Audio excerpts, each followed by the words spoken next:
Meditative wings में आप सभी को मेरा नमस्कार हैं। कैसे हैं आप? आज हम बहुत ही गूढ़ तत्व को लेकर के आपके समक्ष उपस्थित हुए हैं। अध्यात्म का योग साधना के गूढ़ तत्व को लेकर के हम आपसे शेयर करेंगे। लेवल ऑफ एक्सप्रेशन, जो हम बात करते हैं उसका स्तर, लेवल ऑफ एक्सप्रेशन। मैं टाइप्स ऑफ एक्सप्रेशन की बात नहीं कर रहा हूँ। टाइप्स ऑफ एक्सप्रेशन का मतलब हो जाता है जो हम किसी से संवाद स्थापित करते हैं तो इसका टाइप्स क्या है। विभिन्न देशों में विभिन्न तरह की बोली बोली जाती है। इंडिया में ही बहुत तरह की बोली जाती है, बोली जो है बोली जाती है। कहीं तमिल, तेलुगु, इंग्लिश, हिंदी, उड़िया, बंगाली, असमी, बहुत तरह की बोली बोली जाती है। और विदेश में भी विभिन्न तरह, सब कंट्री का अपना अपना मदर टंग है। संवाद स्थापित करने के लिए, दूसरों से संपर्क करने के लिए वो है। लेकिन मैं जिस बात को लेकर के आपके समक्ष उपस्थित हुआ हूँ वो है लेवल ऑफ एक्सप्रेशन। हम दूसरे से बात करते हैं तो उसका लेवल क्या है, स्तर क्या है। हम किसी से संवाद स्थापित करते हैं तो बोल करके करते हैं। यह संसार जो है स्थूल प्रकृति का है आपका। मेरा शरीर भी स्थूल है और वाणी, जो आवाज़, जो वॉइस है, वो भी स्थूल प्रकृति का है। इसीलिए जब हम इस संसार में दूसरे से संपर्क करेंगे, बातचीत करेंगे, तो वो मेरा स्थूल प्रकृति का होगा।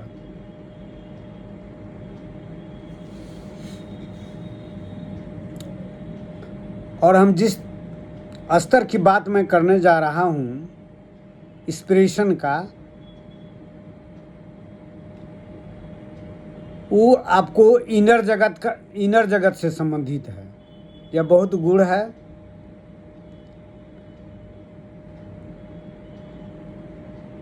जैसे आपका एक्सप्रेशन का योग की भाषा में, आध्यात्मिक साधना में आपका 4 तरह का होता है। वैखरी वाणी, मध्यमा, पश्यंती और परावाणी। वैखरी वाणी जो बोला जाता है, जिसे हम आपसे संवाद स्थापित कर रहे हैं, वो दूसरों से जो संवाद स्थापित किया जाता है, दूसरे व्यक्ति से संवाद स्थापित किया जाता है, वो सब आता है वैखरी वाणी में। अब यहीं से शुरू होता है इनर जगत की ओर। आपको लगता होगा इनर जगत भी क्या है आपका। हम, आप और इस संसार में जितने भी प्राणी हैं आप, वह सूक्ष्म का ही अभिव्यक्ति है। वो सूक्ष्म से ही वह स्थूल बना हुआ है। जो ऊर्जा है सूक्ष्म, हम और आप, जो आप जिसकी अभिव्यक्ति आप हैं, वो सूक्ष्म से बना हुआ है। यह जो मेरा बॉडी है, यह जो मेरा शरीर है, इसका इनर पार्ट है। इसी ढंग का जो है सूक्ष्म शरीर जो है हमारे अंदर समाहित है, और उसी का जो है ब्लूप्रिंट जो है ये स्थूल शरीर है। तो जैसे जैसे वह सूक्ष्म होता जाता है, उसका शरीर भी उसी ढंग से जो है सूक्ष्म, अति सूक्ष्म होते जाता है वो शरीर। यह आप ऐसे नहीं समझेंगे। वह योग साधक के जो योग साधना में लगे हुए हैं और ख़ास करके जो वैज्ञानिक है, रिसर्चर है, रिसर्च स्कॉलर हैं, वो भी इससे लाभान्वित हो सकते हैं, क्योंकि वह वैज्ञानिक और साइंटिस्ट जो है वह स्थूल जगत से ही वो संघर्ष करता है। वो स्थूल जगत पर ही वो रिसर्च करते हैं।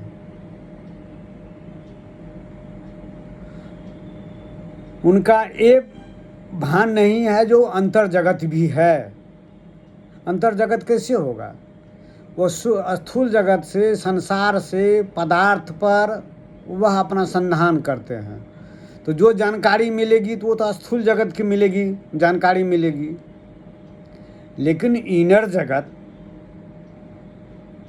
जो हम हैं, इसका प्रादुर्भाव कहाँ से हुआ है? तो वैज्ञानिक भी इससे लाभान्वित हो सकते हैं जो अनुसंधान करते हैं।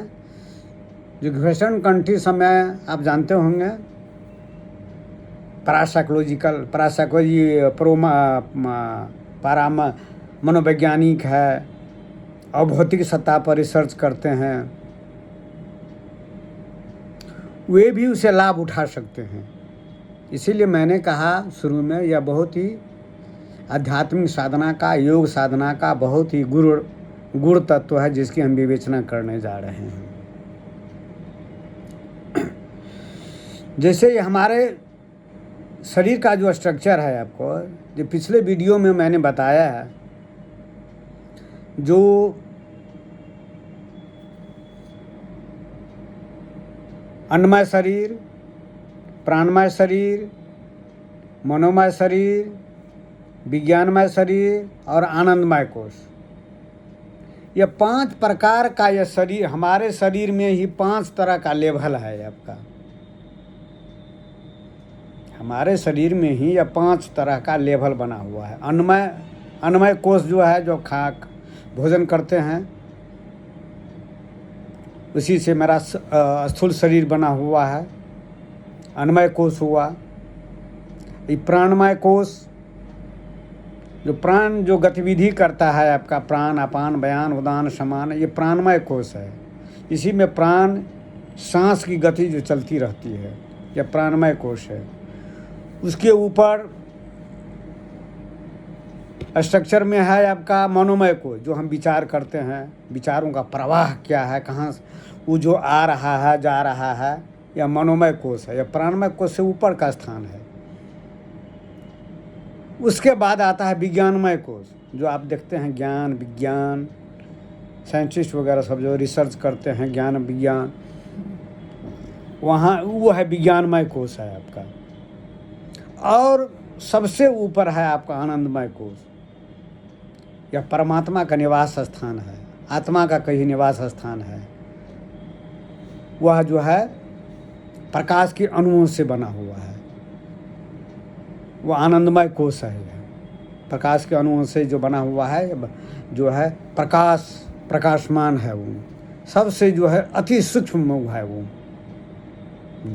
और जैसे जैसे नीचे आता है वैसे वैसे वो प्राण जो है वो स्थूल होते जाता है। अन्नमय कोश में आते आते पूरी तरह से स्थूल हो जाता है। तो वाणी जो है आपका 4 प्रकार का है। मैंने जो स्ट्रक्चर बताया आपको समझने के लिए, लेवल ऑफ एक्सप्रेशन का जो है स्तर है, जो स्थूल जगत से, इस संसार से, इस जगत से जो हम संवाद स्थापित करते हैं, वो हुआ बैखरी वाणी। और जब हम अंदर में हम प्रवेश करते हैं, इनर जगत में आते हैं, अपने शरीर को, जो मैंने शरीर को स्ट्रक्चर बता दिया, ये देखने से शरीर लगता है स्थूल है, बॉडी है, स्ट्रक्चर है, भौतिक संरचना है। लेकिन ध्यान की अवस्था में, प्राणायाम की अवस्था में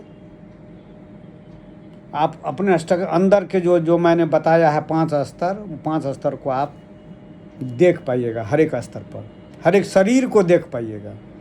वो इतना शरीर है हमारे अंदर में, ये जो शरीर है बाहर का जो दिखाई पड़ता है, यह स्थूल शरीर है, इसके अंदर में इतना मेरा 5 शरीर है। कितना विचित्र लगता है। ये कहेगा ये कैसे हो सकता है, तो मैं तो अपने आप को शरीर मानता हूँ। लेकिन नहीं, इस शरीर में भी आपका 5 शरीर है आपका। और सभी स्तर का जो है, सभी स्तर पर संवाद, अंदर में भी बैखरीवाणी नहीं चलती है। बोल करके संवाद स्थापित नहीं किया जाता है, वो चलता है। बैखरीवाणी तो हो गया संसार के लिए, जगत के लिए, और अंदर में जो प्रवेश करते हैं वो सूक्ष्म जगत का। उसके बाद आ जाता है मध्यमा वाणी। मध्यमा वाणी है उस सूक्ष्म शरीर में जो है वो उससे संवाद स्थापित करता है, बोल करके नहीं। वह मध्यमा है। आप हर एक चीज़ का देखिए, जैसे पृथ्वी है आपका अर्थ, उसका भी जैसे सॉलिड नज़र आता है, सॉलिड है आपका, पृथ्वी पर हम वास करते हैं। यह गोलाकार है आपका और ध्रुव पर चिपटा हुआ है। तो उसका भी सूक्ष्म पार्ट है, आयाम। पृथ्वी का भी सूक्ष्म पार्ट है, यह स्थूल भी है, और वो बिना सूक्ष्म का स्थूल नहीं बन सकता है। इस बात को आप ध्यान रखिए। कैसे? बिना वाष्प का जल नहीं बनेगा, और जल बिना जल का बर्फ कैसे बनेगा? तो उसी ढंग से सूक्ष्म आयाम है जी।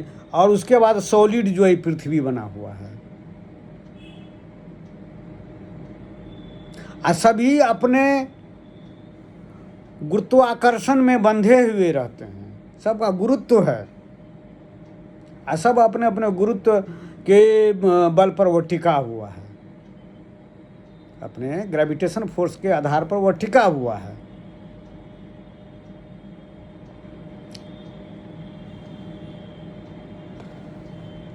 जैसे कि आप सूक्ष्म आत्मा है, जैसे कि शरीर के देहांत के बाद किसी आदमी का देहांत होता है, शरीर तो आपका 5 महाभूत से बना हुआ है। 5 महाभूत के कारण जो स्थूल प्रकृति का है वो आपका, और इसमें जो सूक्ष्म शरीर है वो निकल जाता है आपका। प्राण तत्व, मनः तत्व और आत्म तत्व वो निकल जाता है। तो निकल करके फिर शरीर को तो जो पंच तत्व में जला करके उसको जो है पंच तत्व में वो विलीन हो गया। लेकिन जो सूक्ष्म पार्ट है उसका कभी नाश नहीं होता है, वो सदैव रहता है, वो उसका कभी विनाश नहीं होता है। तो मेरे कहने का तात्पर्य समझाने के लिए इतना ये बात मैं आपसे शेयर कर रहा हूँ। जो उसी ढंग से हमारे शरीर में भी इतना जो है सूक्ष्म शरीर है आपका, स्तर पर इतना है, और उसमें भी संवाद स्थापित किया जाता है। या वहाँ पर बैखरीवाणी नहीं चलती है, बोल करके नहीं वो बोला। वहाँ का वातावरण, वहाँ का ग्रेविटेशन सब अलग अलग है आपका। इसमें ये वाणी नहीं चलती है आपका। कभी कभी आप देखते होंगे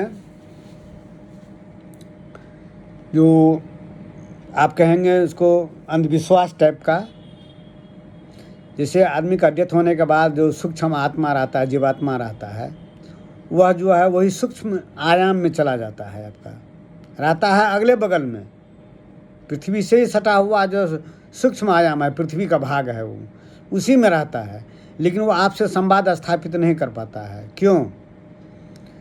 चूँकि वह आप स्थूल हैं, हम लोग स्थूल हैं, प्रकृति के हैं, कान का भी संरचना वैसा ही है, स्थूल ध्वनि को ही पकड़ सकता है, सब चीज़ का सुन सकता है। आँख भी हमारे स्थूल प्रकृति का स्थूल चीज़ को ही देख सकता है।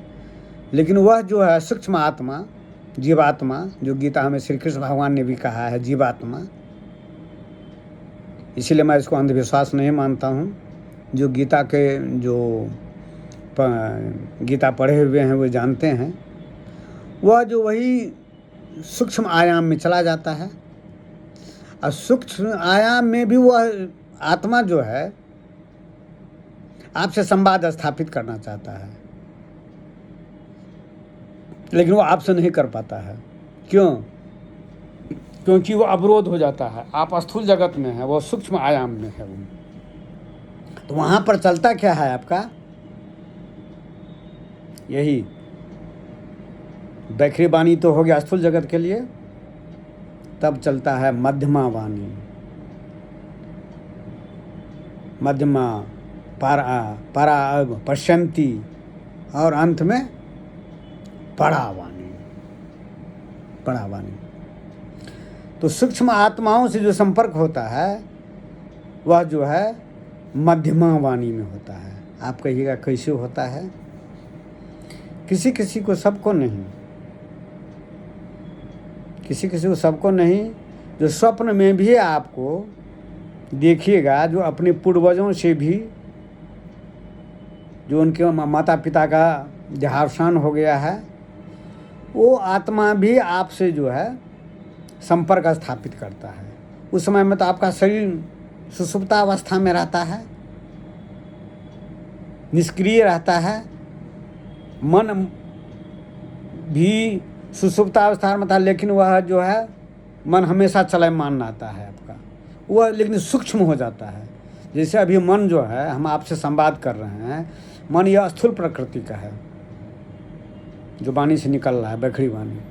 लेकिन स्वप्न में जो है मन जो है सूक्ष्म हो जाता है। तो आप सूक्ष्म जगत में भी आप रहते हैं। जब आप निंद्रा की अवस्था में रहते हैं तब इस आयाम में नहीं रहते हैं, आप दूसरे आयाम में चले जाते हैं, सोने की स्थिति में। जो सूक्ष्म आयाम है उसमें आप चले जाते हैं। तब आपको जो है अपने पूर्वजों से, अपने मृत माता पिता से जो संपर्क, वो आपसे संपर्क स्थापित कर लेता है।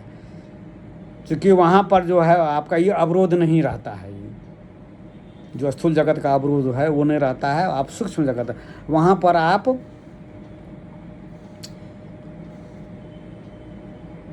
मध्यमा वाणी में, मध्यमा वाणी में आप उसे जो है संवाद स्थापित करते हैं, बोल करके नहीं। वो जो है वो वाणी कहलाता है मध्यमा वाणी। और उससे ऊपर होता है आपका बैखरी, मध्यमा, पश्यंती, पश्यंती वाणी। पश्यंती वाणी क्या है? जब उसे जब और अधिक सूक्ष्म स्तर पर पहुंच जाता है, जो उच्च कोटि के देवता है, गंधर्व है, ऋषि हैं, जो उस आयाम में है, उससे वो संवाद स्थापित होता है, वो कहलाता है पश्यंती वाणी, पश्यंती वाणी। और उससे भी जो ऊपर स्ट्रक्चर में सबसे ऊपर है आपका, जो अति सूक्ष्म हो गया आपका वाणी, तब वो कहलाता है परावाणी। परावाणी में जो है वो बोला नहीं जाता, वह संवाद स्थापित हो जाता है। उच्च कोटि के जो देवता होते हैं, सर्वोत्तम, पराशक्ति, वो है आपका परावाणी कहलाता है। तो परावाणी में होता क्या है आपका? निर्विकल्प समाधि में, सॉरी, सविकल्प समाधि में। निर्विकल्प समाधि में तो कुछ नहीं दृष्टिगोचर होगा, कुछ नहीं वहाँ पर दिखाई पड़ता है, ना कुछ संवाद स्थापित किया जाता है, मन वहाँ पर रहता ही नहीं है निर्विकल्प समाधि में। सविकल्प समाधि में जहाँ पर मन जो है अति सूक्ष्म हो जाता है, खाली विचार का प्रभाव चलता प्रवाह रहता है, उस स्तर पर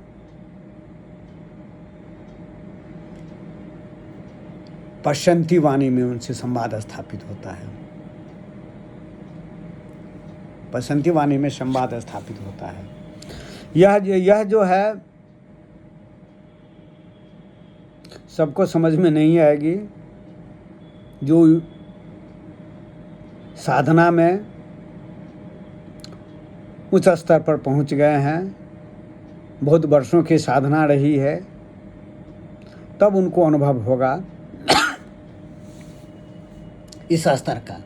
वैखरी वाणी क्या है, मध्यमा वाणी क्या है, पश्यंती क्या है और परावाणी क्या है। और मैंने कहा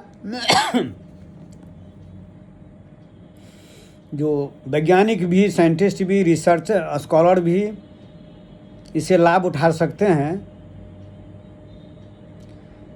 और इस वीडियो से वो भी लाभान्वित हो सकते हैं। कैसे? क्योंकि वो स्थूल जगत से लड़ते हैं, वो स्थूल जगत से संघर्ष करते हैं। स्थूल ही इसका इंस्ट्रूमेंट है। जो उपकरण लेबोरेटरी में जो है उपकरण सब है, क्या है? स्थूल है, स्थूल प्रकृति क्या है, स्थूल चीज़ पर शोध कर रहा है। वो तो खाली वैखरी वाणी में संवाद स्थापित होगा उनको। लेकिन योग साधक का, ऋषि मुनि का, जो हमारा वेद वेदांत उपनिषद का, जो उपनिषद के जो ऋषि हैं, इन्होंने इस उपकरण का सहारा नहीं लिया। सहारा कौन उपकरण का लिया? अपने प्राण शक्ति, ऊर्जा शक्ति और मनः शक्ति। और मनः शक्ति और प्राण शक्ति, मनः शक्ति और प्राण शक्ति का उद्गम स्थल कहाँ से है? उद्गम स्थल वही है, एक है जिससे सारा ब्रह्मांड की संरचना हुई है। ग्रह, नक्षत्र जितने दिखाई पड़ते हैं आपका, नवग्रह जो है जिस पर वैज्ञानिक शोध करते हैं, चंद्रमा पर, सूर्य पर, मंगल पर, शुक्र पर, सबकी उत्पत्ति वहीं से है आपका। और हमारे वैज्ञानिक का रिसर्च करते हैं वेधशाला में, अंतरिक्ष अनुसंधान केंद्र में, स्पेस रिसर्च ऑर्गेनाइजेशन में। कैसे वहाँ पर जो है हम जाकर के पता लगावें वहाँ पर मानव रह सकता है कि नहीं, चंद्रमा पर, मंगल ग्रह पर। यही ना वैज्ञानिक रिसर्च कर रहे हैं और अपने चंद्रयान को भेजते हैं। अब गगनयान भी भारत भेजने वाला है और सूर्ययान को भी भारत भेजे हैं, जिस सूर्य की प्रकृति का अध्ययन करने के लिए। तो एक पृथ्वी एकांश अस्तित्व जगत, एक अंश में ही संसार स्थित है आपका। ये जो हम लोग पृथ्वी है, यहीं पर आपको पंच महाभूत है आपका। क्षिति, पृथ्वी तत्व, जल तत्व, अग्नि तत्व, वायु तत्व और आकाश तत्व। और जितने भी ग्रह है आपका, नक्षत्र सब है, सब पर ये पांचों तत्व नहीं मिलेंगे। वैज्ञानिक अपना अनुसंधान कर रहे हैं, आदमी को भेजने की तैयारी कर रहे हैं, तो आदमी को बसाने के लिए। तो जब वहाँ पर पृथ्वी तत्व है ही नहीं, क्षिति वो तत्व है ही नहीं, और जल तत्व पर्याप्त मात्रा में है ही नहीं, हवा तत्व भी पर्याप्त मात्रा में है ही नहीं, जो जीवन के लिए जरूरी है। तो भला वहाँ पर जिंदगी कैसे सरवाइव करेगा? यह सोचने वाली बात है। यह पृथ्वी पर ही है जो सारा संरचना है। अब कहता है क्या आप सुनते होंगे बराबर, अगर विज्ञान के विद्यार्थी हैं तो। चंद्रमा पर या पृथ्वी पर देखा गया है एलियन आ रहा है, उसका तस्तरी टाइप का विमान आ रहा है, कभी कभी देखा गया है। तो जैसे ये हमारा शरीर जो है, अब इस चीज़ को मैं समझा रहा हूँ बारीकी से। जैसे यह शरीर पंच महाभूत से बना हुआ है, क्षिति जल पावक गगन समीरा। भगवान को भी जब अपनी लीला करनी होती है, वो तो सूक्ष्म अति सूक्ष्म है, प्रकाश तत्व, प्रकाशमय है। जब उनकी अपनी लीला करनी पड़ती है, अभिनय करना पड़ता है, तो वो भी जो है पंच महाभूत के संरक्षण में वो आते हैं, तभी वो अभिव्यक्त हो पाते हैं स्थूल में। क्योंकि वो जब तक वो पंचभूत में नहीं घिरेंगे तो उसका प्रकटीकरण कैसे होगा, कैसे आदमी देख पाएंगे? वो तो प्रकाश तत्व है, प्रकाश तत्व को आँख कैसे देख पाएगा स्थूल तत्व को? इसलिए उसको राम भगवान को भी अगर लीला करनी पड़ी तो पंच महाभूत शरीर में इसको मानव योनि में उसको अवतीर्ण होना पड़ा। श्री कृष्ण भगवान को भी जो दशावतार हैं हिंदू मैथोलॉजी में जो कहा गया है, तो उसी ढंग से जो ग्रह है आपका, चंद्र है, मंगल है, शुक्र है और भी ग्रह सब है, सभी का निर्माण, ग्रहों का निर्माण भी विभिन्न तत्वों से बना हुआ है। ये पृथ्वी पर जो सारा चीज़ जो आप देख रहे हैं उपलब्ध है, जल, पावक, हवा, गगन, इस सब का, और सब में तत्व नहीं है तो वहाँ पर जिंदगी कैसे सरवाइव कर पाएगा? वह तो सब ग्रह पर तो अपना अपना कणों से वो निर्मित है। प्रकाश एलियन, जैसे एलियन है आपका, एलियन में थोड़े स्थूल है आपका, स्थूल तत्व कहाँ से होगा? उसमें जल तत्व भी नहीं है, तो उसको है क्या? वो प्रकाश के अणुओं से बना हुआ है, प्रकाश के अणुओं से बना हुआ है, प्रकाश की तरह गतिमान है, सब चीज़ है, सबकी विशेषता है। हमारी विशेषता है, हम स्थूल स्ट्रक्चर हैं, पंच महाभूत से बने हैं, तो हमारी एक सीमा है आपका। अब उसमें क्षिति तत्व से नहीं है, उसमें जल तत्व भी नहीं है, प्रकाश के अणुओं से बना हुआ है, प्रकाश के अणुओं से बना हुआ है। तो उसकी सभ्यता और संस्कृति, उसका जो है विज्ञान जो है वो उच्च कोटि का होगा। मेरा अपना जो है अनुसंधान करते करते करते करते फिर हम उस स्तर पर पहुंच रहे हैं, लेकिन उसका स्तर भी हमसे ऊंचा है आपका, क्योंकि वहाँ पर जो भी जीव नज़र आएंगे उसमें स्थूल तत्व होगा ही नहीं, निश्चित रूप से नहीं होगा, जल तत्व होगा ही नहीं। उसकी प्रकटीकरण अलग तरह से होगा।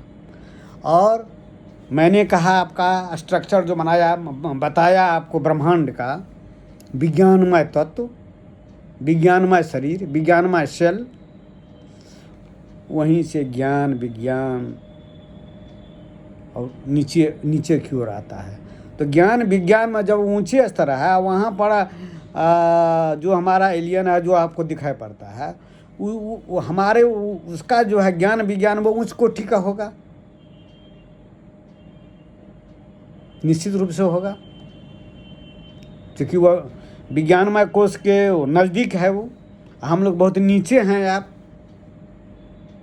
जो ज्ञान विज्ञान को अर्जित करते हैं वहीं से अर्जित करते हैं। तो उसका संवाद जो होता है आपका, मैंने कहा बैखरी वाणी, मध्यमा, पश्यंती और पड़ा वाणी, उससे भी संवाद स्थापित किया जा सकता है। उससे भी संवाद, बहुत साइंटिस्ट कहते हैं ना, मैं एलियन से संपर्क स्थापित करने की तैयारी में हूँ, लेकिन आपका इंस्ट्रूमेंट जो है वैसा बना नहीं है जो उससे आप संवाद स्थापित कर सकते हैं। चूँकि आपका भी जितना भी उपकरण होगा या आप जो हैं सब स्थूल प्रकृति के हैं। और वो अपने जो खुद जो हैं एलियन जो है, नाम दिया गया है एलियन उस रूप का, वह तो प्रकाश के के कण से बना हुआ है।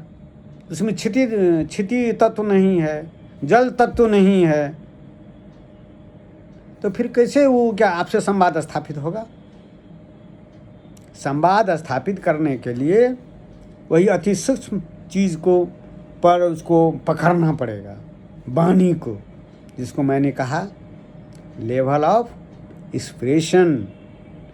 यह स्थूल जगत, स्थूल संसार, इस जगत में संवाद स्थापित करने के लिए बैखरी वाणी और उस परम तत्व से संबंध स्थापित करने के लिए मध्यमा पश्यंती परावाणी। परावाणी में तो जो संपर्क स्थापित किया जाता है वो परमात्मा से जो स्थापित किया जाता है वह परावाणी में रहता है।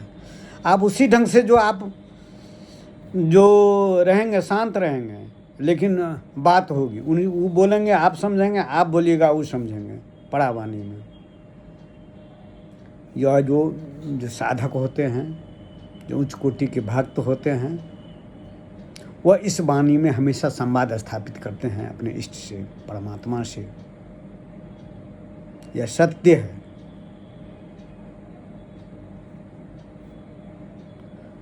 तो इस वाणी को समझने के लिए आपको स्थूल जगत से इतर इनर जगत में जाना होगा, जिसका मैंने आपको रूप बता दिया। इतनी स्ट्रक्चर हमारे भीतर में है।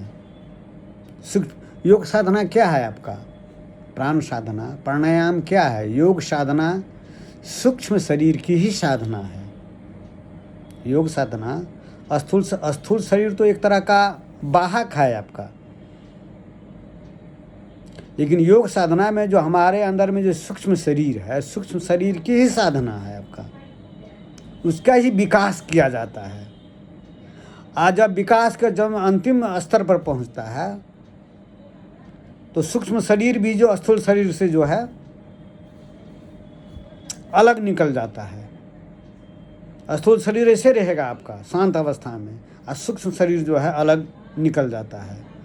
तब पता चलता है उच्च कोटि के साधक को, जो मैं शरीर नहीं हूँ, मैं शरीर से भिन्न हूँ। शरीर तो मरण धर्मी है। ये तो विकास करते करते बच्चा से जवान हुआ, जवान से पौड़ हुआ,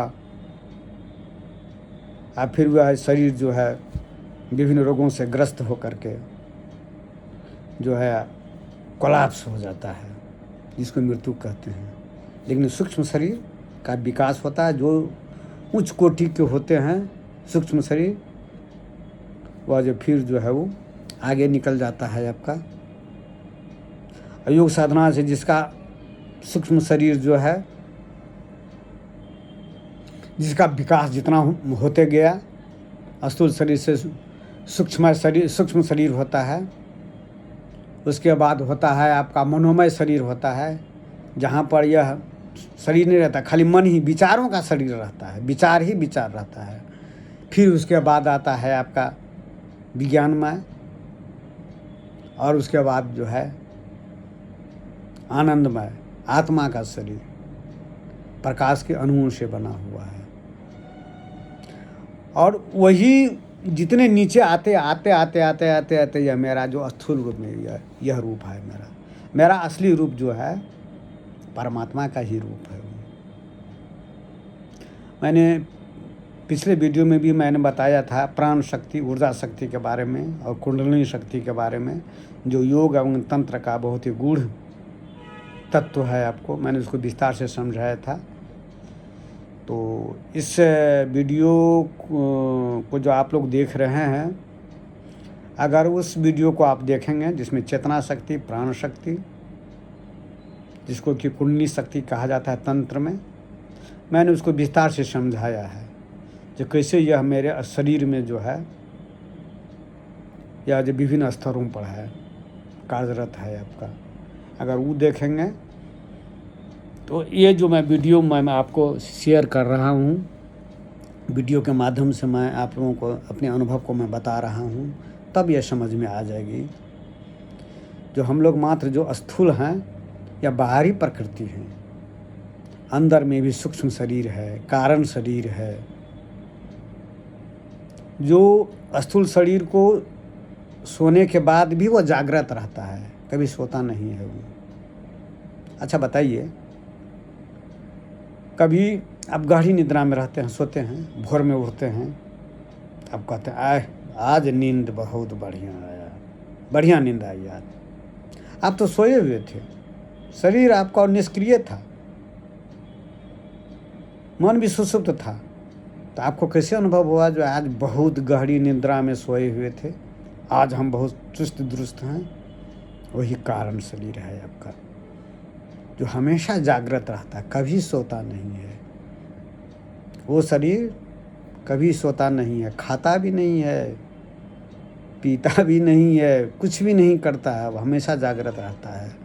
यह बिना तेल का, बिना बाती का दिया है, हमेशा प्रज्वलित रहता है। आप सोए हों तो पर भी जागृत रहता है, गहरी निद्रा में हो वो जागृत रहता है, वही आपका कारण शरीर है। जब वो नीचे आता है उसके बाद सूक्ष्म शरीर जो है अपना स्थूल रूप बना लिया। लेकिन हम जनरल आदमी, सामान्य आदमी इस गूढ़ तत्व को नहीं समझ पाते हैं। क्यों नहीं समझ पाते हैं? वह संसार से पड़ से रहता है, देखते रहता है 24 घंटा, सोते उठते बैठते जागते, वह संसार से दृष्टिकोण रखता है, संसार को देखता है। तो संसार को देखेगा तो स्थूल देखेगा, अपना शरीर को देख रहा है, स्थूल है, यही मेरा शरीर है, आँख नाक कान हाथ पैर मुंह सब चीज़ है। भीतर तो झांकता भी नहीं है, भीतर में झांकता भी नहीं है, जो देखे जो इस शरीर के परे भी कुछ और है जो हमको संचालित कर रहा है, यंत्रवत हम काम कर रहे हैं, मैकेनिज्म की तरह काम करते हैं। सवेरे उठते हैं वही काम करते हैं, सोते हैं जागते हैं, उठते हैं बैठते हैं, लोगों से मिलते हैं, ऑफिस में बैठते हैं, काम करते हैं। लेकिन इसके पीछे जो है कौन तत्व है, सूक्ष्म तत्व है, कारण तत्व है, जब तक आप भीतर नहीं प्रवेश करेंगे तब तक इसकी अनुभूति नहीं होगी। ये कोई नहीं बता सकता, गुरु भी नहीं बता सकता है। गुरु तो एक बता देगा, लेकिन चलना आपको पड़ेगा। अनुभव आपको, यह व्यक्तिगत अनुभव है, यह दूसरे का अनुभव नहीं, उधार लिया हुआ अनुभव नहीं है, यह किसी शास्त्र का, वेद वेदांत उपनिषद का पढ़ा हुआ नहीं रहे, काम नहीं चलेगा यहाँ पर। जब आप भीतर प्रवेश कीजिएगा, प्राण और मन को साधिएगा और ऊर्ध्व गति होगा, जब उस स्तर पर आप पहुँचते जाइएगा तब आपकी मन जो है वह सूक्ष्म होती जाएगी, सूक्ष्म अति सूक्ष्म, सूक्ष्म अति सूक्ष्म, तब ये गूढ़ तत्व को समझने में वह समर्थ हो पाएगा। अभी मन आपका जो है गूढ़ तत्व को नहीं समझ पा रहा, स्थूले से लड़ रहा था, स्थूले को देख रहा है, वो मन तो भौथर है, स्थूल है, स्थूल प्रकृति तो स्थूले न देखेगा, स्थूले न समझेगा। इसीलिए इस गूढ़ तत्व को जनरल आदमी समझ भी नहीं सकता है। जो योग साधना में जिसका स्तर ऊंचा हो गया है, योग साधक है, योगी है, महायोगी है, वही इस गूढ़ तत्व को समझ सकता है। जो हम आपसे संवाद स्थापित कर रहे हैं वो चीज़ समझ सकता है। इसलिए मैंने कहा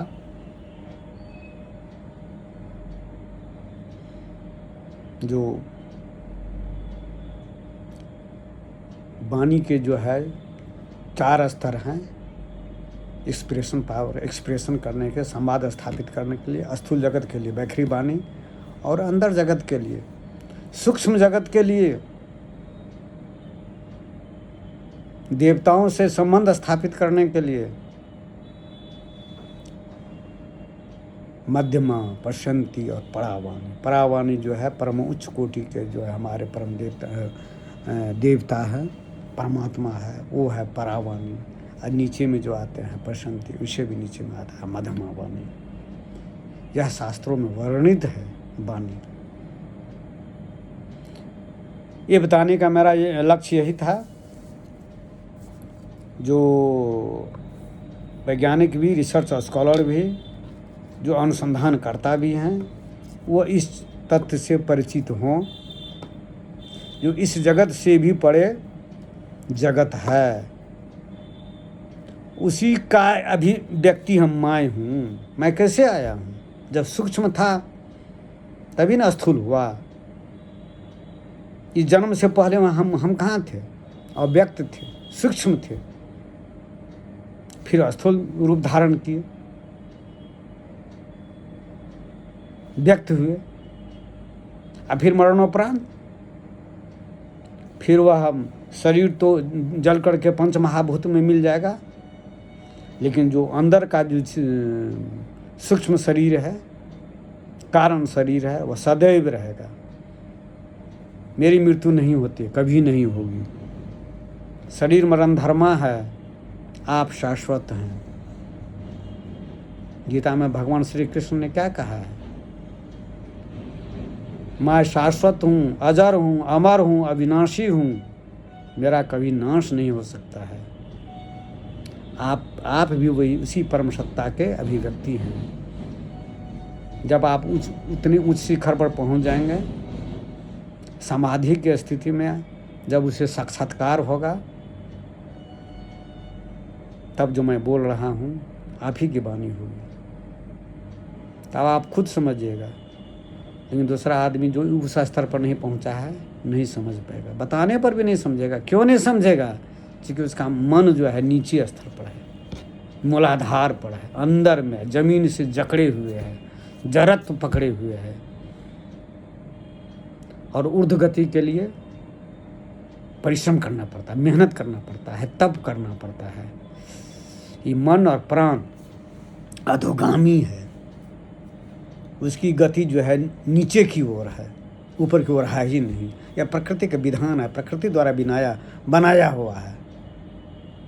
प्रकृति को वही परम सत्ता और सबको जो है वो तुरंत ऊर्ध्वगामी बना देगा, तो सब तो मुक्त हो जाएगा। ये संसार कैसे चलेगा?